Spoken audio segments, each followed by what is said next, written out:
अस्सलामुअलैकुम my dear students. आपका teacher Mohammad Irfan Ali फ़ानी हाज़िर है आपके सामने। आपको खुशामदीद कहते हैं अपने यूट्यूब चैनल पर। अगर आपने इस चैनल को अभी तक सब्सक्राइब नहीं किया है तो इसको सब्सक्राइब ज़रूर कर लीजिए और बेल आइकॉन पर भी क्लिक कर दीजिए, क्योंकि आने वाले दिनों के अंदर जितने भी वीडियोस जो मुख्तलिफ सब्जेक्ट्स हैं उनकी वीडियोस को अगर आप देखना चाहते हैं तो ज़रूर चैनल को सब्सक्राइब कीजिए। आज का जो हमारा टॉपिक है जी, वो इंट्रोडक्शन टू मैथ कम्युनिकेशन हमारा सब्जेक्ट है, और उस सब्जेक्ट का आज जो तीसरा लेक्चर है वो हम पढ़ने जा रहे हैं। और इस तीसरे लेक्चर में हम डिस्कस करने जा रहे हैं जी different barriers to communication and different principles to communication. इससे पहले हमने कम्युनिकेशन क्या होती है उसके प्रोसेस को डिस्कस किया। हमने कम्युनिकेशन के डिफरेंट मॉडल्स जो थे, बर्लो का मॉडल हमने डिस्कस किया, शैनन एंड वीवर का मॉडल हमने डिस्कस किया। उसके अलावा हमने मैथ कम्युनिकेशन और कम्युनिकेशन के अंदर कौन कौन सी डिफरेंसेस होते हैं, वो कौन से मैथ कम्युनिकेशन के फीचर्स हैं जो इसको डिफ्रेंशिएट करते हैं दीगर कम्युनिकेशन की फॉर्म से। और इसके अलावा जो मुख्तलिफ टाइप्स हैं कम्युनिकेशन की, interpersonal communication, intrapersonal communication, extra personal communication and math communication, verbal communication and non verbal communication का रोल और इसकी इंपॉर्टेंस पे भी हमने बात की। तो आज हम डिस्कस करने जा रहे हैं जी principles of effective communication and barriers to communication. तो लेट्स स्टार्ट जी। तो माय डियर स्टूडेंट्स, इससे पहले कि हम अफेक्टिव कम्युनिकेशन को डिस्कस करें कि अफेक्टिव कम्युनिकेशन क्या होती है, उसके प्रिंसिपल्स क्या होते हैं और बैरियर कौन से होते हैं, एक कॉन्सेप्ट है जिसको समझना बड़ा ज़रूरी है अफेक्टिव कम्युनिकेशन को पढ़ने से पहले, और वो कॉन्सेप्ट है जी फ्रेम ऑफ रेफरेंस। इसको शुरू में पढ़ना इसलिए ज़रूरी है क्योंकि जो हमारा आगे कमिंग लेक्चर है उसके अंदर बार बार ये लफ्ज़ जो है वो इस्तेमाल होना है, और इसलिए मैं ये चाह रहा हूँ कि शुरू में ही आपका एक जो कॉन्सेप्ट है वो फ्रेम ऑफ रेफरेंस के कॉन्टेक्स्ट में क्लियर हो जाए। अब फ्रेम ऑफ रेफरेंस होता क्या है? फ्रेम ऑफ रेफरेंस एक कॉम्प्लेक्स सेट होता है जी बिलीव्स का, अजम्पशंस का, और वो जो कॉम्प्लेक्स सेट है वो बुनियादी तौर पर हमें हेल्प करता है डिफरेंट जो हमारे तक इंफॉर्मेशन पहुंचती है उस इंफॉर्मेशन को फिल्टर करके उससे जो हम मीनिंग्स जो हैं वो ड्रॉ कर सकें। फॉर एग्जांपल, ये सेंडर है और यहाँ पे हमारे पास रिसिपिएंट है। यहाँ पे अब एक चीज़ लिखी हुई है। अब जो रिसीवर है वो इसको 9 पढ़ रहा है और जो सेंडर है वो इसको 6 जो है समझ रहा है। अब ये दोनों मुख्तलिफ जगहों पे क्योंकि खड़े हैं, इसका फ्रेम ऑफ रेफरेंस और है इसको देखने का, इसका फ्रेम ऑफ रेफरेंस और है देखने का। इसी तरह से आप मोबाइल पे काम कर रहे हैं या कंप्यूटर पे काम कर रहे हैं और अचानक से कंप्यूटर जो है वो काम करना बंद कर देता है, और आप जो है वो समझते हैं कि शायद आपका ये जो लैपटॉप है या जो कंप्यूटर है ये ख़राब हो गया है। आप इसको एक ख़राब मशीन तस्वुर कर रहे हैं। एक आपका फ्रेम ऑफ रेफरेंस है इसको देखने का। एक आपका फ्रेंड आता है, वो देखता है, वो जानता है टेक्निकल चीज़ों को, और वो पता कर लेता है कि असल में कुछ इसमें एक्स्ट्रा आपने एप्लीकेशन या सॉफ्टवेयर इंस्टॉल किए हैं जिसकी वजह से ये ख़राब हो चुका है, और उसको रिमूव करके ये ठीक हो जाएगा। अब एक उसका कंप्यूटर को देखने का फ्रेम ऑफ रेफरेंस है और एक आपका फ्रेम ऑफ रेफरेंस है। इसी तरह एक जादूगर है, वो अपने करतब दिखा रहा है। अब आप वो देख रहे हो नीचे बैठे हुए जो जादूगर आपको दिखाना चाह रहा है, आपका फ्रेम ऑफ रेफरेंस और है, और खुद जादूगर जो है वो क्या चीज बना रहा है उसको अपनी चीजों को देखने का फ्रेम ऑफ रेफरेंस और है। तो फ्रेम ऑफ रेफरेंस क्या हुआ कि फ्रेम ऑफ रेफरेंस जो है ये तमाम उस नॉन एंड अननोन इंफॉर्मेशन पे बेस करता है between the two parties, sender and receiver के दरमियान में जितनी भी इंफॉर्मेशन शेयरिंग हो रही है उसमें नॉन एंड अननोन जो इंफॉर्मेशन है उस पे बेस करता है। अब फ्रेम ऑफ रेफरेंस क्यों ज़रूरी है कि आपका मैसेज कभी भी तब तक अफेक्टिव नहीं हो सकता जब तक आप अपने रिसीवर के फ्रेम ऑफ रेफरेंस को नहीं जानते। अब फ्रेम ऑफ रेफरेंस के में कौन कौन सी चीज़ें आती हैं वो मैं अभी आपको समझाऊंगा तो मज़ीद चीज़ें क्लियर हो जाएंगी। अब फॉर एग्जांपल यहाँ पे हमारे पास एक जो सेंडर है और एक हमारे पास रिसीवर है। अब जो सेंडर और रिसीवर एक दूसरे से कम्युनिकेशन कर रहे हैं, और हमने पढ़ा था कम्युनिकेशन क्यों की जाती है। कम्युनिकेशन इसलिए की जाती है ताकि एक दूसरे के दरमियान में कॉमननेस जो है, एक कॉमन एग्रीमेंट तक पहुंचा जा सके। फॉर एग्जांपल मैं ये कहता हूं कि ये एक कॉमन थॉट है जिसके ऊपर ये ए और बी जो है वो दोनों इन ग्राउंड पर इकट्ठा होना चाह रहे हैं। अब जब ए जो है जो भी इंफॉर्मेशन बी तक पहुंचाएगा, बी तक इंफॉर्मेशन जो है वो फिल्टर होकर पहुंच रही है, और इसी तरह जो बी उस तक इंफॉर्मेशन दे रहा है और वो भी एक ख़ास फ्रेम में फिल्टर होकर उसको वो परसीव कर रहा है, और इस शेयरिंग के दौरान आखिरकार वो इस कॉमन ग्राउंड पे इकट्ठे हो जाते हैं। अब आपके जहन में ये सवाल पैदा होगा कि बार बार जो फिल्टर का लफ्ज़ इस्तेमाल हो रहा है इसका क्या मतलब है। तो बुनियादी तौर पर माय डियर स्टूडेंट्स, ये 3 फिल्टर हमारे पास मौजूद हैं जिनकी वजह से हम जो देख रहे होते हैं हम वो नहीं देख रहे होते। इंसान जो है वो एक नेचर की प्रोडक्शन है, और साथ में नेचर के साथ नर्चर भी इंसान होता है। नेचर से मुराद क्या है कि आपको एक फितरत ने आप पैदा किया है, आपकी एक फिजिकल करैक्टरिस्टिक्स हैं, आपकी आंखों के जो रंग है वो ब्लू है, वाइट है, ब्लैक है, आपका कद काट क्या है, ये नेचुरल है जो फितरत ने आपको बनाया है। एक आपकी सोच है, एक आपकी कंडीशन है, एक आपका बिलीफ सिस्टम है। वो जो बिलीफ सिस्टम है वो नेचर ने आपको नहीं दिया, वो सोसाइटी की तरफ से आया है, और जिन जिन एलिमेंट्स ने मिलके उस नर्चरिंग आपकी की है उसमें पहला एलिमेंट हो जाता है जी आपका डेमोग्राफी। कि जब भी कोई ए जो है वो बी से बात कर रहा है, जब तक ए को बी की डेमोग्राफी का नहीं पता होगा और उस डेमोग्राफी के मुताबिक वो मैसेज को कंस्ट्रक्ट नहीं करेगा, मैसेज आपका कभी भी इफेक्टिव नहीं हो सकता। कि आप एक मैसेज दे रहे हो और डेमोग्राफी के अंदर बहुत सारी चीज़ें आ जाती हैं, आपकी एजुकेशन जो है वो डेमोग्राफी में आ जाती है, आपकी जो एज है वो आ जाती है, आपका जेंडर जो है वो आ जाता है, आपका सोशो इकोनॉमिक स्टेटस उसमें आ जाता है। तो जो आपके डेमोग्राफिक फैक्टर्स होते हैं, जब तक आपकी ऑडियंस के डेमोग्राफी का आपको नहीं पता होगा, आप कभी भी एक अफेक्टिव मैसेज जनरेट नहीं कर सकते।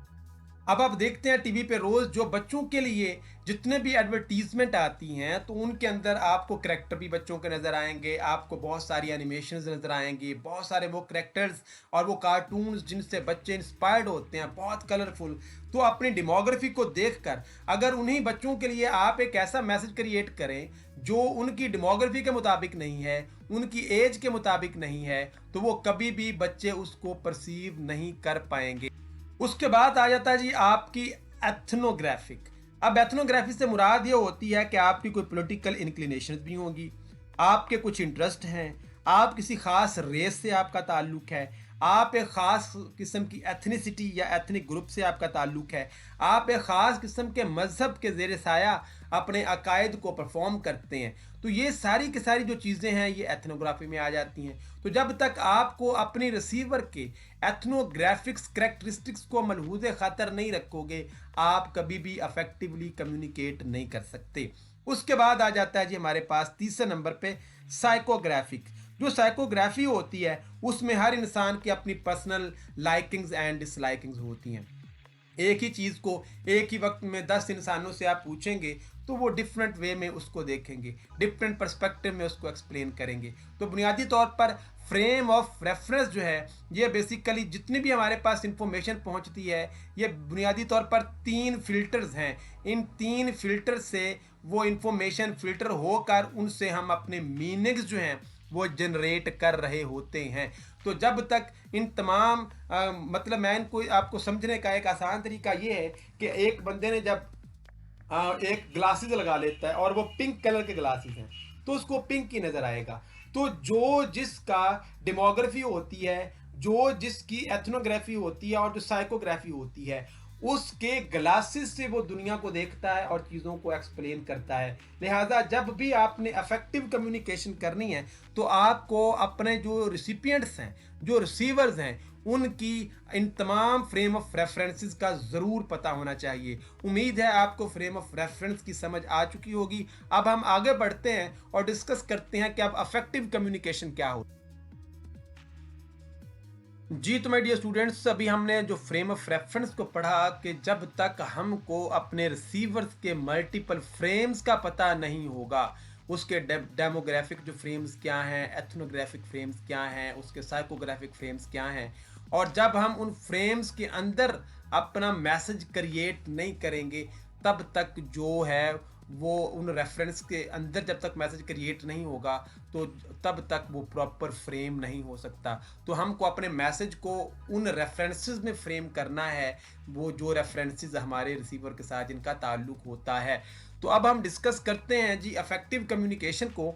तो अफेक्टिव कम्युनिकेशन क्या होती है जी? Effective communication is not all about the message. हमने गुज़िश्ता वीडियोज़ के अंदर बार बार ये बात की, और जो प्रोसेस ऑफ कम्युनिकेशन को इन डिटेल हमने डिस्कस किया। वो बच्चे जिन्होंने ये वीडियो पहले नहीं देखी हुई, जो पहली दोनों वीडियोज़ हैं वो ज़रूर देख लें, ताकि इस लेक्चर को समझना उनके लिए मज़ीद आसान हो जाएगा। तो अफेक्टिव कम्युनिकेशन क्या होती है माय डियर स्टूडेंट? कि जो मैसेज सेंडर जो है वो रिसीवर तक पहुंचाना चाह रहा है, जिस फॉर्मेट में पहुंचाना चाह रहा है, अगर तो रिसीवर उसी फॉर्मेट के अंदर मैसेज को रिसीव कर रहा होगा, तो हम कहते हैं कि ये कम्युनिकेशन इफेक्टिव हो जाती है। तो इफेक्टिव कम्युनिकेशन को के लिए आपको सिर्फ सेंडर या रिसीवर या मैसेज को ही नहीं देखना, आपने इंटायर प्रोसेस पे जब आप गौर करके तज्जिया करके आप अपना मैसेज कंस्ट्रक्ट करते हैं, तो वो इफेक्टिव होगा। कि right message from the right person at the right time through the right channel to the right receiver, फिर जाके आपका मैसेज जो है वो सही होगा। अगर टाइम भी गलत है और जो आपका रिसीवर किसी और सिचुएशन में है, तो आपका मैसेज सही नहीं पहुंच सकता। लाइक आज आपका अगर क्विज है, तो मैं आपको कहूं कि चलो मैं आपको पढ़ाता हूं, मेरा कोई लेक्चर आप गौर से नहीं सुनोगे, क्योंकि आपके दिमाग में आने वाला जो आपका क्विज है वो चल रहा होगा। तो right message for the right audience through the right channel. Channel का राइट होना भी बहुत ज़्यादा ज़रूरी है। फॉर एग्जाम्पल, फिल्म जो है वो आप सिर्फ सिनेमा में जब आप देखोगे तो उसकी इफेक्टिवनेस और होगी, टीवी पे देखोगे तो उसकी इफेक्टिवनेस और होगी, और अगर आपको रेडियो में फिल्म को सुनाया जाए, तो radio is not the right medium या right channel to watch the movie. ना टीवी है प्रॉपर, जो उसके फिल्म के लिए प्रॉपर चैनल है वो आपका सिनेमा हॉल होता है। जो वहाँ पे उसका इम्पैक्ट या इफेक्ट आप पे होता है, वो मोबाइल पे या टीवी पे देखकर कतअन नहीं होता। जी, तो माय डियर स्टूडेंट, बेसिकली ये 3 स्टेप्स हैं, जिन स्टेप्स के ऊपर आपकी कम्युनिकेशन जो है वो अफेक्टिव होती है, जिनको हम एसेंशियल्स ऑफ अफेक्टिव कम्युनिकेशन भी कह सकते हैं, या एलिमेंट्स ऑफ अफेक्टिव कम्युनिकेशन भी कह सकते हैं। तो पहला जो एसेंशियल है अफेक्टिव कम्युनिकेशन का, वो है टू गेन द ऑडियंस। तो सबसे पहले लेवल पे आपने स्पीकर ने अपने मैसेज को इस तरह से शेप करना है कि जो कि आपकी ऑडियंस के लिए एक्सेप्टेबल हो। आप आमतौर पे देखते हो, जब भी आप किसी कॉन्सर्ट में होते हैं, तो जब कोई सिंगर या कोई गुलकार आता है और सबसे पहले आपसे ये कहता है रेडी हो, क्या आप मुझे सुन रहे हो, क्या आप गाना सुनना चाहते हैं, तो मतलब सबसे पहले वो अपनी ऑडियंस को गेन करना। तो तब तक आपका मैसेज जो है वो ऑडियंस एक्सेप्ट नहीं करेगी, जब तक आप उस मैसेज को उस ऑडियंस का जो सोशल, कल्चरल, पॉलिटिकल या इकोनॉमिक कॉन्टेक्सेस हैं, वही फ्रेम्स या रेफरेंसेस जिनकी बात हम अभी पिछली स्लाइड में करके आए हैं, कि जब तक आपको उनके फ्रेम ऑफ रेफरेंस के मुताबिक आप बात नहीं करोगे, आपके मैसेज को उस तरह से रिसीव नहीं किया जाएगा, और जो ऑडियंस है वो आपके सुनने के लिए तैयार नहीं होगी। तो पहले लेवल पे आपने अपनी ऑडियंस को गेन करना है। वो आप जब तक वो, अब एक छोटे बच्चों को जब आप अपनी तरफ रागिब करना चाहते हो, तो आप और तरह से बात करोगे। आप यूथ को अपनी तरफ रागब करना चाहते हो, तो आप और तरह से बात करोगे। एक मिच्योर ऑडियंस को आप उस तरीके से तरगीब देना चाहोगे जैसे बच्चों को दे रहे हैं, तो वो शायद आगे से बिल्कुल हार्श तरीके से आपके साथ बिहेव करे और आपको मैसेज को बिल्कुल ना समझे। तो आपने हर उनके जो डेमोग्राफी है उनको मद्देनज़र रखते हुए जब आप मैसेज प्रिपेयर करते हैं या अपना मैसेज कंस्ट्रक्ट करते हैं या शेप अप करते हैं, तो आपकी ऑडियंस उसको सुनने के लिए तैयार हो जाएगी।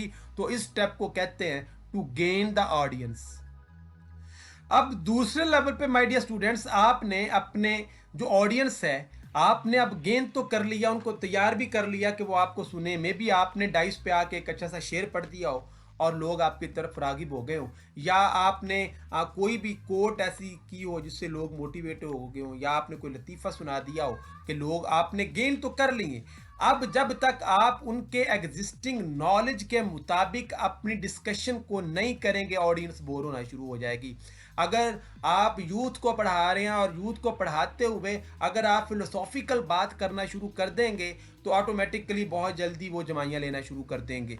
तो आपने अपनी ऑडियंस को उनकी एज में जाकर उनके मुतालबों, तकाज़ों और उनकी ज़रूरतों और उस उम्र की कमज़ोरियों को समझते हुए जब आप अपने मैसेज को कंस्ट्रक्ट करते हो तो फिर ही आप अपनी ऑडियंस को होल्ड कर पाते हो। अदरवाइज़ आप देखते हैं कि मल्टीपल प्रेजेंटर्स आते हैं, कुछ प्रेजेंटर्स जो हैं वो इतनी अच्छी प्रेजेंटेशन देते हैं कि आधे घंटे में भी पता नहीं चलता कब टाइम गुजर गया, और कुछ 5 मिनट गुजारना भी हमारे लिए मुश्किल हो जाता है एज ए स्टूडेंट।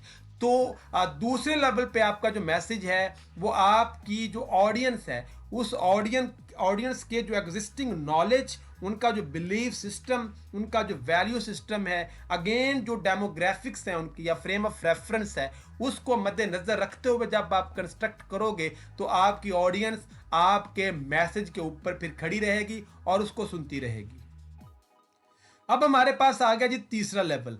अब तीसरे लेवल पे जो स्पीकर होता है वो जिस सतह पे अपनी ऑडियंस को लाना चाहता है, जो उनसे एक्शन जो है वो करवाना चाह रहा है, उनके ऊपर इन्फ्लुएंस करना चाह रहा है, तो वो वहाँ तक उस ऑडियंस को लेके आता है मरहलावार।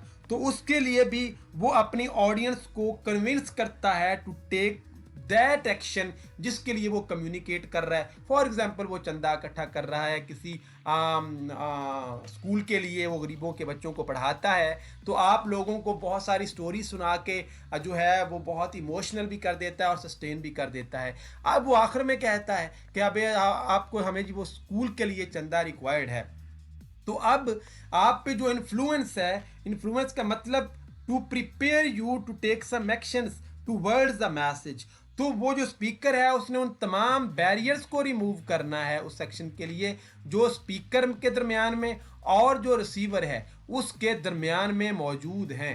तो इसको अब हम थोड़ा सा इन तमाम लेवल्स को एक जो ग्राफ्स है या जो कुछ पिक्चर्स हैं उन पिक्चर्स के कॉन्टेक्स्ट में समझते हैं।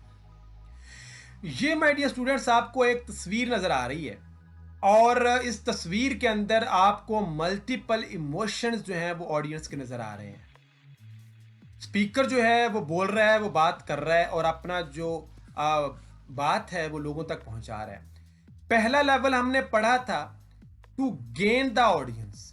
अब ऑडियंस को गेन करने के लिए उसने इस पब्लिक के डेमोग्राफी को देखते हुए, फ्रेम ऑफ रेफरेंस को देखते हुए मैसेज को जनरेट किया और लोगों ने अपने आप को इस तरीके से आगे से बिहेव किया कि स्पीकर समझ गया कि अब मेरी ऑडियंस जो है वो रेडी है मेरे मैसेज को समझने के लिए। तो पहले लेवल पे टू गेन द ऑडियंस। अब दूसरा जो आपका लेवल था हमने पढ़ा वो था टू होल्ड द ऑडियंस, कि अब आपने उनको तैयार तो कर लिया था मैसेज के लिए, अब आपका मैसेज ज़रा लंबा है, अब लोगों को संजीदगी के साथ, अटेंशन के साथ मैसेज को सुनाना आप चाहते हैं। तो आपका मैसेज दूसरे लेवल पे जो है वो लोगों को अटेंटिव करेगा, to hold the attention of the public या योर ऑडियंस। और जब आप उन अटेंशन को जो है वो आप गेन कर लेते हैं तो तीसरे लेवल पे माय डियर स्टूडेंट आपको एक तस्वीर नज़र आ रही है, और वो के स्पीकर ने जो चाह रहा था लोगों से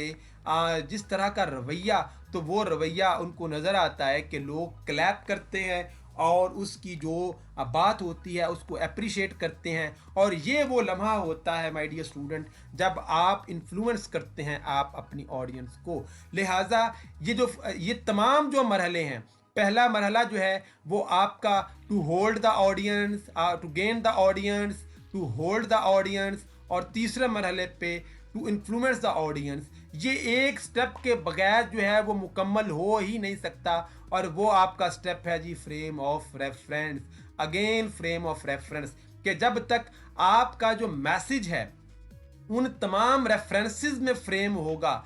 जो रेफरेंसेस, वो डेमोग्राफी का रेफरेंस हो सकता है, वो साइकोग्राफी का रेफरेंस हो सकता है। उन तमाम जो रेफरेंसेस हैं उनके फ्रेम में आप अपना मैसेज जो है वो कंस्ट्रक्ट नहीं करोगे तो ना आप अपनी ऑडियंस को होल्ड कर सकते हैं, ना आप अपनी ऑडियंस को गेन कर सकते हैं, और ना ही आप अपनी ऑडियंस को इन्फ्लुएंस कर सकते हैं। तो कम्युनिकेशन का पहला असूल ही ये होता है कि आपने एज एन प्रेजेंटर जो आप चाह रहे हो अपनी ऑडियंस से, वो ऑडियंस वैसे ही बिहेव करे जैसे ही आप उससे चाहते हैं। तो उम्मीद है इन ग्राफ को देख के अब आपको मज़ीद समझ आ गई होगी कि ये असेंशियल्स ऑफ इफेक्टिव कम्युनिकेशन पे जब हम अमल करते हैं तो उनके लोगों पर क्या असरात मुरतब होते हैं। तो ये तो थे my dear students essentials of effective communication to gain the audience, to hold the audience, to influence the audience with special reference to the frame of reference. अब हम मज़ीद आगे बढ़ते हैं और डिस्कस करते हैं कि एक सेंडर का इनकोडिंग करते हुए, इनकोडिंग का मैसेज में कन्वर्ट होते हुए और मैसेज का चैनल तक पहुंचते हुए और चैनल का रिसीवर तक पहुंचते हुए और रिसीवर को डी कोड करते हुए और डिकोडिंग के बाद फीडबैक तक कौन कौन से ऐसी हर्डल्स हैं जो कम्युनिकेशन के रास्ते में आए तो सेंडर जो मैसेज रिसीवर तक पहुंचाता है वो सही तरीके से रिसीव नहीं हो सकता, वो इफेक्टिव कम्युनिकेशन नहीं हो सकती, उनको हम कहते हैं जी बैरियर्स ऑफ कम्युनिकेशन। तो let's discuss some barriers of communication. जी तो my dear students, barriers in communication के अंदर जो सबसे पहला बैरियर हमारे पास है जी वो है सिमेंटिक बैरियर। अब बैरियर होता क्या है, जैसे अभी हमने पढ़ा कि सेंडर से लेके रिसीवर तक जहाँ जहाँ पे भी कोई मसला होगा, कोई हर्डल आएगी, कोई प्रॉब्लम होगी जो कि मैसेज को उस फॉर्मेट में समझने से रिसीवर को रोकेगी जो फॉर्मेट सेंडर डिज़ाइन कर रहा है, तो ऐसे तमाम चीज़ों को बैरियर कहा जाता है। वो बैरियर्स फिजिकल हो सकते हैं, वो बैरियर्स इनविजिबल हो सकते हैं, वो विजिबल हो सकते हैं, वो साइकोलॉजिकल हो सकते हैं। तो हम इन तमाम बैरियर्स को अब ज़रा वन बाय वन डिस्कस करते हैं कि कम्युनिकेशन के अंदर बैरियर्स कौन कौन से होते हैं। सबसे पहले हमारे पास आ जाता है जी सिमेंटिक बैरियर्स। जब हम बच्चों सिमेंटिक बैरियर की बात करते हैं तो semantic barrier is basically the hurdle in communication which keeps meanings from meeting.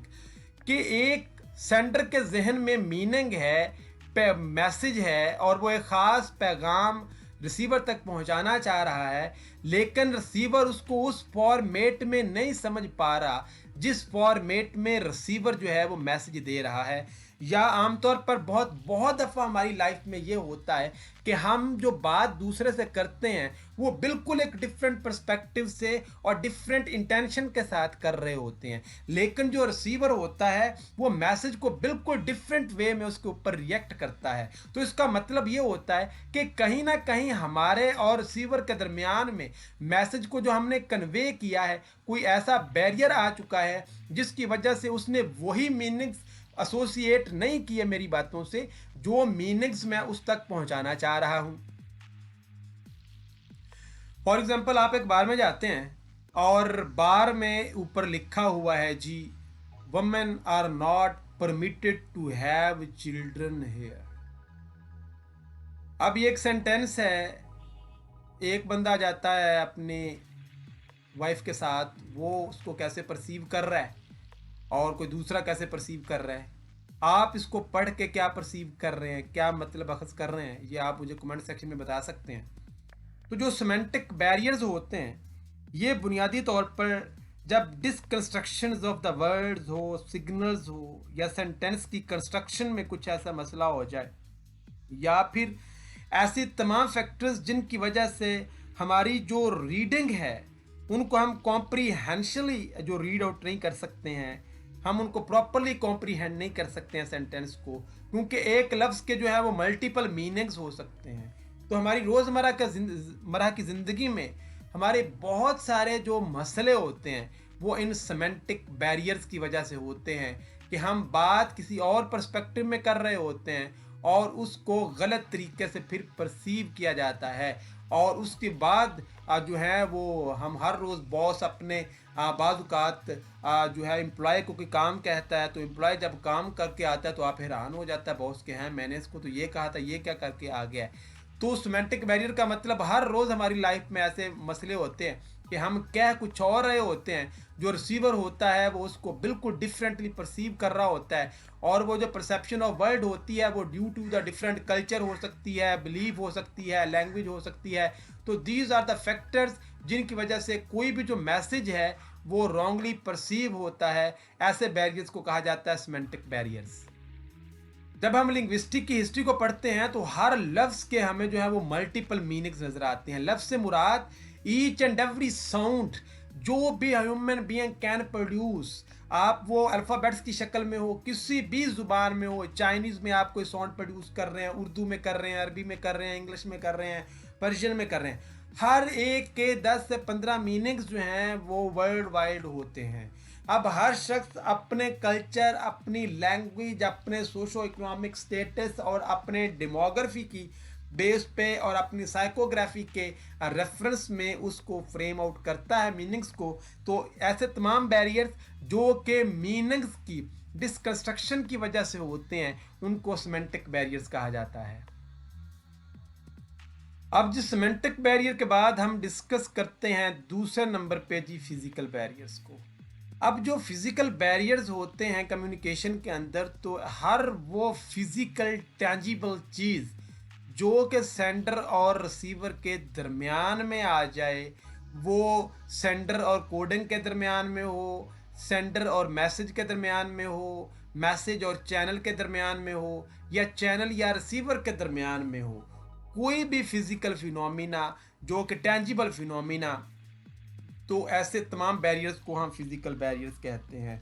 उनकी एक लंबी लिस्ट दी जा सकती है, जैसे कि फिजिकल डिस्टेंस, फॉर एग्जांपल ए जो है वो यहाँ पे खड़ा है और बी जो है ये यहाँ पे खड़ा है, और फासला क्योंकि बहुत ज़्यादा है और ए और बी के दरमियान में, तो यहाँ से एक मैसेज दिया जा रहा है जो प्रॉपरली यहाँ तक पहुँच ही नहीं पा रहा, तो उसको कहीं प्रॉपरली रिसीव भी नहीं किया जा सकता और उस पर प्रॉपर फीडबैक भी नहीं दिया जा सकता। तो फिज़िकल डिस्टेंस भी एक फिज़िकल बैरियर हो सकता है। उसके अलावा एक जो सेंडर है अगर वो चैलेंज्ड है, आँखों से वो देख नहीं सकता है, तो वो कभी भी अखबार को पढ़ नहीं सकेगा, टीवी को देख नहीं सकेगा। तो जितनी भी फिज़िकल डिसेबिलिटीज़ होती हैं वो भी फिजिकल बैरियर के अंदर आती हैं। उसके बाद कोई भी जो फिजिकल डिस्ट्रैक्शंस होती हैं कि मैं आपको पढ़ा रहा हूँ और पढ़ाते हुए आमतौर पे जब हम क्लासरूम में पढ़ा रहे होते हैं तो डोर में जो शीशा लगा होता है वहाँ से बाहर जो लड़के गुजर रहे होते हैं या लड़कियाँ, तो आमतौर पे क्लास के बच्चों का ध्यान उस तरफ हो जाता है। तो कोई भी जो फिजिकल फिनोमिना की वजह से जब आप डिट्रैक्ट हो जाते हैं तो ऐसे बैरियर्स भी हैं वो फिजिकल बैरियर्स होते हैं। उसके अलावा चैनल या बैरियर का जो आपका पास चैनल है उसका भी एक बैरियर हो सकता है। फॉर एग्जांपल आप टेलीफोन सुन रहे हैं तो आप के सिग्नल्स ड्रॉप हो जाते हैं। इसके अलावा आप जो है वो टेलीविज़न देख रहे हैं या इस वक्त जो वीडियो सुन रहे हैं और वीडियो सुनते हुए अचानक से लाइट चली जाती है, तो जब आप फिजिकली अनएबल होंगे टू वॉच द टीवी और टीवी स्क्रीन तो आपके लिए फिर प्रॉब्लम हो जाती है, तो ये फिजिकल बैरियर में आता है। इसके अलावा absence of the medium, like अगर वो मीडियम है ही नहीं जिसके थ्रू आप दूसरे से बात करना चाह रहे हो, वो आपकी 5 सेंसेस भी हो सकती हैं या मैस कम्युनिकेशन में भी कोई बैरियर हो सकता है। और उसके अलावा इन्वायरमेंटल बैरियर्स कि आप जो हैं जिस माहौल में बैठे हुए हैं वहाँ पे बहुत ज़्यादा गर्मी है, अचानक से क्लासरूम में लाइट चली जाती है तो बच्चों को पसीना जब आना शुरू हो जाता है, तो वो जितने भी आप एनर्जेटिक होके पढ़ा रहे हो तो बच्चों का जो ध्यान है, क्योंकि उनकी जो 5 सेंसेस हैं वो कुछ और कम्युनिकेट कर रही होती हैं, उनको वो ज़्यादा स्ट्रॉन्ग मैसेज उन तक पहुंच रहा होता है एज़ कम्पेयर टू एक जो वो सुन रहे होते हैं लेक्चर को। तो इस तरह से ये तमाम की तमाम जो फॉर्म्स हैं जी ये फिजिकल बैरियर्स में फॉल करती हैं। तीसरे नंबर पे हमारे पास आ जाता है जी साइकोलॉजिकल बैरियर्स। अब जो साइकोलॉजिकल बैरियर्स होते हैं वो various mental and psychological issues की वजह से होते हैं। फॉर एग्जांपल हम जब प्रेजेंटेशंस बच्चों की लेते हैं तो बहुत सारे जो बच्चे होते हैं उनको फोबिया होता है। फॉर एग्जांपल किसी को स्टेज फियर होता है, कुछ बच्चे जो होते हैं वो स्पीच डिसऑर्डर का शिकार होते हैं, कुछ बच्चे जो हैं वो डिप्रेशन में आ जाते हैं। तो हर वो साइकोलॉजिकल या मेंटल कंडीशन वो रिसीवर के एंड पे हो सकती है, वो सेंडर के एंड पे हो सकती है, किसी के भी एंड पे हो वो उसको, और वो अफेक्टिव कम्युनिकेशन के रास्ते की रुकावट बन रही हो, और वो जो इजीनेस है कम्युनिकेशन की उसको डिस्टर्ब कर रही हो, तो हम कहते हैं ये साइकोलॉजिकल बैरियर है।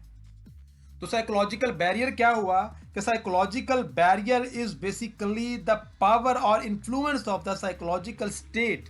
जो इंसान की साइकोलॉजिकल स्टेट होती है उसके असर के ज़ेरे साया जो इंसान है वो मैसेज को ना प्रॉपरली जो है वो कम्युनिकेट कर पाता है और ना उसको प्रॉपरली अंडरस्टैंड कर पाता है। तो ऐसे तमाम बैरियर्स जिनका ताल्लुक इंसान की मेंटल स्टेट से होता है उनको हम कहते हैं जी साइकोलॉजिकल बैरियर्स। नेक्स्ट जो है फोर्थ नंबर पे हमारे पास बैरियर आ जाता है जी, वो है सिलेक्टिव परसेप्शन। सिलेक्टिव परसेप्शन जो है जी ये एक really important barrier of communication है, लेकिन it is laser non barrier. बहुत कम लोग इसके बारे में जानते हैं और उसको डिस्कस करते हैं। तो ये जो सिलेक्टिव परसेप्शन होती है, ये जो बैरियर है, ये बुनियादी तौर पर कोई भी सेंडर और जो रिसीवर होती है उनकी जो मोटिवेशंस होती हैं, इंटरनल मोटिवेशंस, उनकी जो मोटिवेशंस के साथ साथ उनके जो इंटरेस्ट होते हैं, उनका जो बिलीफ सिस्टम होता है, या उनके जो पास्ट के एक्सपीरियंसेस होते हैं, उन एक्सपीरियंसेस की वजह से जो डिफरेंस क्रिएट हो जाता है सेंडर और रिसीवर के दरमियान में, वो सेंडर या रिसीवर किसी भी में भी सिलेक्टिव परसेप्शन को डिवेल्प कर देता है। इसको आप एक मिसाल से समझ सकते हैं कि एक HR है और एक जो HR है वो मुख्तलिफ लोगों को हायर कर रहा है। तो बहुत सारे जो लोग हैं वो जॉब का इंटरव्यू देने के लिए उसके पास आए हुए हैं, लेकिन अब एक ख़ास जेंडर या कोई ख़ास जो रेस या ख़ास कास्ट का बंदा जो है वो भी वहाँ पे आया हुआ है, और HR जो है वो उसकी वजह से, क्योंकि उसके जो पास्ट मोटिवेशंस उसकी इंटरनल हैं या उसके जो पास्ट एक्सपीरियंसेस हैं उनकी बेस पे उसकी एक इंटरनल स्टेट जो है वो फॉर्म हो चुकी है, लिहाजा वो उसको रिजेक्ट कर देता है, या उन्हीं की बेस पे किसी एक को फिर सिलेक्ट भी किया जा सकता है। तो इसको कहते हैं जी सिलेक्टिव परसेप्शन। आपके सामने एक तस्वीर नज़र आ रही है, एक गिलास आपको नज़र आ रहा है, गिलास को दोनों अपने तनाजुर में देख रहे हैं, दोनों की अपनी परसेप्शन है। एक की जो अपनी मोटिवेशन है, एक इंतहाई डीमोटिवेटेड है। एक कहता है कि हाफ एम्प्टी है, जो कहता है गिलास आधा खाली है, तो उसकी हमें डीमोटिवेटेड हमें नज़र आता है कि वो एक तरह से ज़िंदगी में मायूस है। एक कहता है कि इट इज़ हाफ फुल, कि ये आधा भरा हुआ गिलास है। हैं ये दोनों ठीक, लेकिन दोनों ने अपने इस ख्याल को एक्सप्लेन करने के लिए डिफरेंट अप्रोच को अपनाया है, और वो जो अप्रोचेस हैं वो उनकी पास्ट मोटिवेशंस और उनके पास्ट एक्सपीरियंसेस और जो उनका एनवायरनमेंट है उस पे बेस करती हैं। इसी तरह हम जिंदगी के अंदर हमारे दोस्त होते हैं, कुछ लोग आपको बहुत पॉजिटिव चीज़ों में से पॉजिटिव्स को देखते हैं, और कुछ एक ही इवेंट के अंदर बहुत सारी चीज़ों को नेगेटिव्स में देखते हैं। तो ये अपनी अपनी सिलेक्टिव परसेप्शन होती है, और ये सिलेक्टिव परसेप्शन होती है जो कि एक और बैरियर के तौर पर काम करती है सेंडर और रिसीवर के दरमियान में। पांचवें नंबर पे माय डियर स्टूडेंट जो हमारे पास टाइप ऑफ बैरियर आ रहा है जी, वो है कॉन्फ्लिक्टिंग मैसेजेस। कॉन्फ्लिक्टिंग जैसे लफ्ज़ से जाहिर है कि जब सेंडर और रिसीवर के दरमियान में कॉन्फ्लिक्ट होगा। कॉन्फ्लिक्ट किस बेस पे होगा जी? उनके कल्चर की वजह से दरमियान में कोई प्रॉब्लम हो सकती है, उनका वैल्यू सिस्टम की वजह से प्रॉब्लम हो, या उनके बिलीफ सिस्टम की वजह से अंडरस्टैंडिंग में इशू हो जाए, या स्टीरियोटाइपिंग की वजह से। स्टीरियोटाइपिंग उन कैरेक्टरिस्टिक्स को कहते हैं कि जो हम चंद लोगों में होने की वजह से एक जनरलाइज कर देते हैं बड़े ग्रुप ऑफ पीपल के साथ, हम कहते हैं ये स्टीरियोटाइप्स हैं। ख़वातीन के बारे में जैसे स्टीरियोटाइप है कि वो एक बहुत अच्छी ड्राइवर्स नहीं हो सकती हैं, या फिर ये कहा जाता है कि फ़लाँ कास्ट के जो लोग हैं वो कंजूस होते हैं, फ़लाँ कास्ट के जो लोग हैं वो इस तरह के होते हैं। तो हर कास्ट सिस्टम के साथ भी हमने कुछ अपनी प्री डिटरमिन्ड जो परसेप्शंस हैं या अजम्पशंस हैं वो हमने एसोसिएट की हुई होती हैं, उनको हम कहते हैं स्टीरियोटाइपिंग्स। और एक लफ्ज़ यहाँ पे आपको नज़र आ रहा है एथनोसेंट्रिसिज्म। एथनोसेंट्रिसिज्म से मतलब ये होता है कि हर शख्स अपनी जो एथनिसिटी होती है वो चाहे कास्ट बेस्ड एथनिसिटी हो, एक रीजन बेस्ड हो या कंट्री बेस्ड हो, अपनी कास्ट को तमाम लोग ग्लोरीफाई करते हैं, अपने प्रोविंस को तमाम लोग ग्लोरीफाई करते हैं। अब जिस जगह पे वो रह रहे होते हैं उसको बेहतर समझना, उसको बाकियों से बेहतर समझना, आप कहते हो ये एथनोसेंट्रिसिज्म है। तो लैंग्वेज की वजह से, जॉर्गन्स की वजह से जब सेंडर और रिसीवर के दरमियान में मैसेज को समझने में प्रॉब्लम आ जाती है तो हम कहते हैं ये कॉन्फ्लिक्टिंग मैसेजेस हैं। बहुत सारी मिसालें इसकी दी जा सकती हैं लेकिन वीडियो बहुत लंबी हो जाएगी, इसलिए मैं एग्जांपल्स को अवॉइड करते हुए आगे बढ़ता हूं और डिस्कस करते हैं जी लैंग्वेज बैरियर। तो माय डियर स्टूडेंट, हम देखते हैं कि इस वक्त दुनिया में मोर देन 7,000 डिफरेंट लैंग्वेजेस जो हैं वो जी बोली जाती हैं और हर ज़ुबान के अंदर एक ख़ास ख़याल को रिप्रेजेंट करने की सलाहियत होती है। आप यहाँ पे देख रहे हो कि मुख्तलिफ ये लिखा हुआ है विताज, अगर मैं सही पढ़ रहा हूँ, ये लिखा हुआ है हेलो, ये लिखा हुआ है सियाओ, ये लिखा है बोनजोर और ये आप पता नहीं क्या लिखा हुआ है। तो मतलब ये तमाम डिफरेंट लैंग्वेजेस हैं और हर लैंग्वेज जो है वो दूसरों को हेलो कहा जा रहा है। हेलो जब हम किसी के साथ किसी को बुलाना चाहते हैं तो हम हेलो का लफ्ज़ इस्तेमाल करते हैं। तो जब हमें इसकी ज़ुबान का पता नहीं होगा तो वो मैसेज कभी भी सही तरीके से परसीव नहीं किया जा सकता या समझा नहीं जा सकता। तो जो लैंग्वेज का बैरियर है वो बहुत बड़ा बैरियर होता है सेंडर और रिसीवर के दरमियान में मैसेज को समझने के लिए। क्योंकि आपसे मैं चाइनीज़ में अगर बात करूंगा तो आपको तो मेरी बात की समझ ही नहीं आएगी, जब समझ ही नहीं आएगी तो आप मेरे मैसेज को अंडरस्टैंड कैसे करेंगे और आप उस पर फीडबैक क्या देंगे। नेक्स्ट माय डियर स्टूडेंट, एक और बैरियर होता है और बड़ा इंपॉर्टेंट बैरियर है, इसको कहा जाता है फिजियोलॉजिकल बैरियर। जब हम फिजियोलॉजिकल का लफ्ज़ इस्तेमाल करते हैं माय डियर स्टूडेंट तो ये बेसिकली बैरियर जो है ये रिजल्ट होता है आमतौर पर फ्रॉम द परफॉर्मेंस करेक्टरिस्टिक्स या जो लिमिटेशंस होती हैं, सच एज किसी की मेमोरी जो है वो बड़ी शॉर्ट है, कोई जो है वो बहुत पुअरली कॉन्सेंट्रेट कर पाता है चीज़ों पे, कोई जो है वो मेंटल डलनेस किसी में होती है, कुछ जो हैं dysfunctions of the sensory organs like उसको नज़र कम आता है या उसको सुनता सही तरीके से नहीं है या किसी में सर में शदीद दर्द हो रही है किसी को, या दूसरा अब ये जो बैरियर है ये किसी भी एंड पे हो सकता है, वो सेंडर के एंड पे भी हो सकता है, वो रिसीवर के एंड पे भी हो सकता है। तो जितने भी फिजियोलॉजिकल बैरियर्स होते हैं वो ऐसे बैरियर्स होते हैं कि जो इंसान की आम तौर पर जो परफॉर्मेंस करेक्टरिस्टिक्स होती हैं उनके ऊपर बेस करते हैं। मिसाल आप हमको जब कभी फ्लू होता है तो फ्लू होने की वजह से हम कोई जितना भी हमें कंसंट्रेशन के साथ मैसेज दे रहा हो तो हमारी कंसंट्रेशन नहीं बन पाती है। आपके सर में बहुत ज़्यादा खुदा न खास्ता शदीद दर्द हो रहा है, वो सेंडर पे के सर पे भी हो सकता है लेकिन रिसीवर के, लेकिन यहाँ पे तो जो रिसीवर है वो हमें नज़र आ रहा है कि उसके सर में कोई अच्छा खासा दर्द हो रहा है। तो जो मैसेज दिया जाएगा वो कभी भी प्रॉपरली परसीव नहीं किया जाएगा। तो ऐसे तमाम बैरियर्स फिजियोलॉजिकल बैरियर्स कहलाते हैं जिनका ताल्लुक इंसान की फिजिकल कंडीशन के साथ होता है, लिहाजा ऐसे बैरियर्स को हम फिजियोलॉजिकल बैरियर्स कहते हैं। जी तो माय डियर स्टूडेंट्स, आज के लेक्चर में हमने पढ़ा जी कम्युनिकेशंस अफेक्टिव कैसे होती है, कम्युनिकेशन के अंदर फ्रेम ऑफ रेफरेंस का क्या रोल होता है और कम्युनिकेशन के प्रोसेस में वो डिफरेंट बैरियर्स कौन कौन से होते हैं। तो आखिर में जी आपके लिए कुछ सवाल हैं, इन पे आपने गौर करना है और थोड़ा सा टाइम निकाल के कमेंट सेक्शन में इनका जवाब भी देना है जी। What is most challenging barrier to effective communication. हमने इतने सारे बैरियर्स पढ़े हैं, आपके नज़दीक सबसे ज़्यादा चैलेंजिंग बैरियर कौन सा होता है जो सबसे ज़्यादा नुकसान देता है कम्युनिकेशन के प्रोसेस को। दूसरा सवाल है जी, can culture gender social class have an effect on effective communication. तो इसका क्या रोल होता है और ये किस टाइप में फॉल करता है, ये जो कल्चर जेंडर या सोशल क्लास जो है अगर अफेक्टिव कम्युनिकेशन का एक बैरियर है। तो ये बैरियर कौन सा है। उसके बाद जी फ्रेम ऑफ रेफरेंस क्या होता है, और is it possible for two people to have exactly the same frame of reference.